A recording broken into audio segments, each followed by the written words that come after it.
Jadi, nah di mana usia-usia ini masih perlu memang pengawasan, baik pengawasan pihak orang tua maupun pengawasan pihak sekolah. Nah, himbauan beberapa hal yang perlu saya sampaikan kepada orang tua dan pihak sekolah. Yang pertama bahwa komunikasi dibangun, bahwa baik komunikasi melalui HP maupun komunikasi langsung. Karena kenapa? Kita tidak bisa percaya orang misalnya penjemput ya. Siapa ini? Ternyata bukan penjemput dia. Nah, ini yang harus dikontrol. Nah, makanya perlu kontrol pihak sekolah. Nah, pihak sekolah kalau agak ekstra lagi pihak sekolah. Dia harus ekstra ketika keluar anak-anak itu harus diantar sampai di pintu. Dijaga di pintu. Nah, ketika misalnya di pintu, penjemputmu mana? Oh, ini penjemputku ini. Penjemputmu mana? Ini.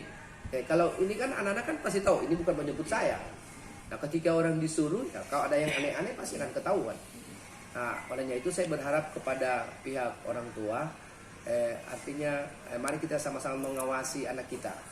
Kalau di sekolah itu ya tanggung jawabnya kami sebagai penanggung jawab dan pelaksanaan di sekolah, dan tentunya di rumah yang tentunya sampai mengantar sampai pulang, ini adalah tanggung jawab orang tua siswa.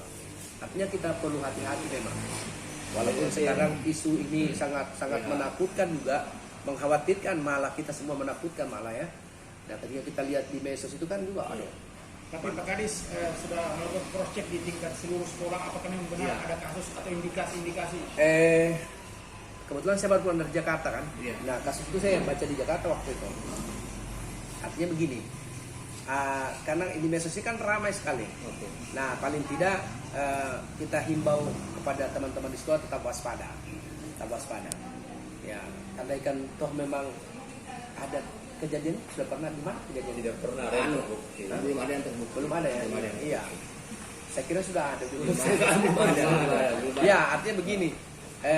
Paling tidak ini jadi kita waspada lah gitu ya. Artinya antisipasi. Kayak di Lero itu memang dia betul anak sekolah itu banyak, tapi kan sudah ada testimoninya pelaku bahwa dia hanya ingin mencuri anting-antingnya. Tapi itu perlu diwaspadai juga. Iya, jadi gini Pak. Kalau gini, jadi gini Pak. Kita tidak hanya waspada terhadap penculikan seperti itu. Yang seperti itu harus kita waspadai. Karena kenapa? Karena begini Pak, anak-anak kita ini kan siapa tahu, makanya juga harus disampaikan ke orang tua siswa ini, jangan dipakaikan pakaian emas dulu anak-anak. Gitu ya. Yang kedua HP-nya itu jangan sampai, biasa kan orang anak-anak yang, aduh kita nggak tahu anak-anak dia tiba-tiba dia bawa HP, betapa dikontrol itu Pak. Katakanlah belum ada penculikan, tapi kita harus ini. Kalau setahun terakhir ini ada laporan tentang kekerasan yang terjadi di sekolah-sekolah. Apakah itu mungkin penjamretan atau seperti apa? Sampai sekarang belum ada. Belum ada. Sampai sekarang di Palu belum ada. Belum ada, nggak tahu ya, belum ada. Kayaknya belum ada informasi ke saya.